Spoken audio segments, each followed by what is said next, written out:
पहले की बात है। एक विशाल वन के मध्य सुवर्ण ग्राम नाम का नगर था। नगर चारों ओर से खेतों, बागों और नदियों से घिरा था।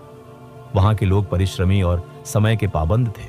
सुबह होते ही खेतों में हल चलने लगते, बाजार में दुकानदार अपने अपने ठेले सजा लेते और महिलाएं घर के काम पूरे कर बच्चों को पढ़ाने बैठा देती। यही कारण था कि सुवर्ण ग्राम समृद्ध और खुशहाल था। नगर से कुछ दूरी पर आलस्यपुर नाम का एक छोटा सा गांव था। यहाँ के लोग सुस्त और लापरवाह थे। यहाँ अक्सर कहा जाता, अरे आज क्यों जल्दी करें, कल कर लेंगे, काम तो भागा नहीं जा रहा। धीरे धीरे आलस्यपुर में गरीबी और परेशानी बढ़ गई। खेतों में फसल समय पर बोई नहीं जाती, घर समय पर मरम्मत नहीं होते और लोग समय की बर्बादी को जैसे आदत बना चुके थे। आलस्यपुर में दो मित्र रहते थे, नलिन और भद्रक। नलिन मेहनती, समय का पाबंद और दूरदर्शी था। वह जानता था कि हर पल की कीमत होती है। भद्रक उसके विपरीत था, लापरवाह, टालमटोल करने वाला और सोचने वाला कि कल सब कर लेंगे। नलिन का खेत हमेशा साफ और उपजाऊ रहता, जबकि भद्रक का खेत खरपतवार से भरा होता। नलिन का घर मजबूत और व्यवस्थित था, जबकि भद्रक का घर अक्सर मरम्मत के इंतजार में रहता। एक दिन सुवर्ण ग्राम का एक व्यापारी, जिसका नाम व्यासचंद था, आलस्यपुर आया। वह रत्न, कपड़े और अनाज का व्यापार करता था। गांव के चौपाल पर खड़े होकर उसने कहा, मैं 2 दिन बाद यहां से वापस लौटूंगा। जो भी अनाज या वस्तुएं बेचना चाहे तैयार रखे, मैं अच्छे दाम दूंगा। नलिन ने यह सुना और तुरंत काम पर लग गया। वह खेत गया, पके अनाज की फसल काटी, उसे धूप में सुखाया, साफ किया और बोरों में भरकर तैयार कर दिया। शाम को उसने भद्रक को भी बताया, मित्र, यह अच्छा अवसर है, अनाज तैयार कर लो, व्यापारी अच्छे पैसे देगा। भद्रक ने हंसते हुए कहा, अरे अभी तो 2 दिन है, कल कर लेंगे, आज तो पेड़ के नीचे आराम करेंगे। नलिन ने गंभीर स्वर में कहा, भद्रक, समय पर काम करना ही असली समझदारी है, अवसर बार बार नहीं आते। भद्रक ने फिर हंसते हुए कहा, तुम्हें तो हमेशा जल्दी रहती है। 2 दिन बाद व्यापारी गांव लौटा। नलिन का अनाज देखकर उसकी आंखें चमक उठी। उसने नलिन से सारा अनाज खरीदा और अच्छा मुनाफा दिया। जब व्यापारी भद्रक के घर पहुंचा तो वहां गीला और अधा सड़ा अनाज पड़ा था। व्यापारी ने सिर हिलाकर कहा, मित्र, यह तो बेचने लायक नहीं है, इसे लेने पर मुझे घाटा होगा।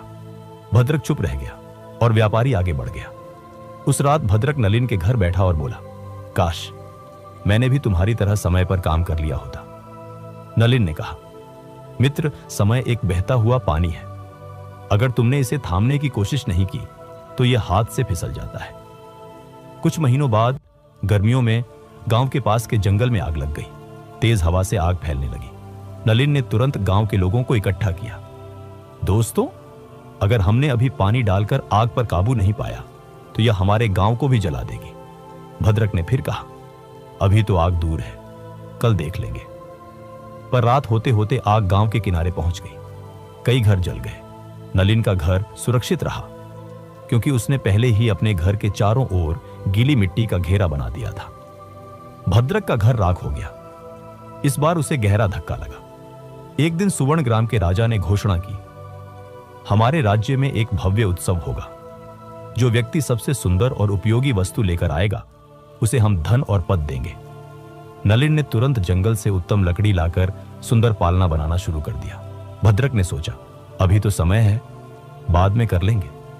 जब उत्सव का दिन आया, नलिन ने सुंदर पालना राजा को भेंट किया। राजा प्रसन्न होकर बोला, तुम्हारी मेहनत और समयबद्धता ने मुझे प्रभावित किया है। आज से तुम सुवर्ण ग्राम के कोषाध्यक्ष हो। भद्रक खाली हाथ रह गया। वह भीड़ में खड़ा नलिन की सफलता देखता रहा। एक दिन नलिन ने भद्रक को समझाने के लिए कहानी सुनाई। बहुत समय पहले एक जंगल में एक कौवा और एक तोता रहते थे। गर्मी के मौसम से पहले तोते ने अपना घोंसला मजबूत किया, पत्ते और लकड़ी जमा की। कौवा बोला, अरे अभी तो मौसम अच्छा है, क्यों मेहनत करें। लेकिन जब बारिश आई तो कौवे का घोंसला टूट गया और वह भीगकर कांपने लगा। तोता अपने सुरक्षित घर में आराम से रहा। नलिन ने कहा, भद्रक, समय की कद्र न करने वाला व्यक्ति उसी कौवे की तरह होता है। भद्रक ने कहा, हां, कल से मैं बदल जाऊंगा। नलिन मुस्कुरा दिया, क्योंकि वह जानता था कल कभी नहीं आता। 1 साल बाद आलस्यपुर में भीषण अकाल पड़ा। बारिश समय पर नहीं हुई, फसलें सूख गईं, जिनके पास अनाज और पानी जमा था वे बच गए। नलिन ने अपने भंडार से कई लोगों की मदद की। भद्रक भूखा और बीमार हो गया। उसने नलिन से कहा, मित्र, अब मैं समझ गया कि समय की कीमत क्या है। काश मैंने पहले ही सीख ली होती।